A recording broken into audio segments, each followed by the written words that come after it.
ضلع سدیپیٹ کی عوام میں اعتماد کی بحالی اور جرائم کے خاتمے کے لیے commissioner of police سدیپیٹ S Rashmi پیرومال کی جانب سے شروع کردہ سرکشا نیترا حفاظتی آنکھ اور ہمارا گاؤں ہماری پولیس کے تحت تمام مقامات میں سی سی ٹی وی کیمرے نصب کرنے کی غرض سے عوام میں شعور بیدار کرنے کی خاطر ضلع سدیپیٹ کے کوہیڑا منڈل میں مقامی عوام کے اشتراک سے زائد 1 کروڑ روپے مالیت کے سی سی ٹی وی کیمرے نصب کیے گئے، جس کا رسمی افتتاح commissioner of police S Rashmi پیرومال نے انجام دیا۔ اس موقع پر منعقدہ تقریب کو مخاطب کرتے ہوئے انہوں نے گھریلو استعمال کی اشیاء، ٹیلی ویژن اور موبائل فون کے علاوہ دوسرے الیکٹرانک اشیاء کی جس طرح حفاظت کی جاتی ہیں اسی طرز پر عوامی سی سی ٹی وی کیمروں کی حفاظت کی جائے تاکہ سماج سے جرائم کا خاتمہ ممکن ہو سکے۔ انہوں نے کہا کہ ایک سی سی ٹی وی کے ہمراہ 100 سے زائد مسلح مستعد پولیس جوانوں کا رول ادا کرتا ہے۔ سی سی ٹی وی کیمروں کی موجودگی سے مجرمین جرائم کے ارتکاب سے باز رہ سکتے ہیں۔ انہوں نے عوام پر موٹر سائیکل کے ذریعے سفر کے دوران ہیلمٹ کا استعمال کرنے اور کار میں سفر کے دوران سیٹ بیلٹ کا لازمی استعمال کرنے کا مشورہ دیا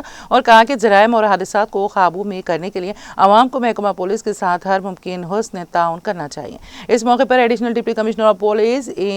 اے آر سبھاش Chandra Bose, assistant commissioner of police Hasanabad Sadanandam اور دوسرے پولیس عہدیدار عوام کی کثیر تعداد تقریب میں موجود تھی۔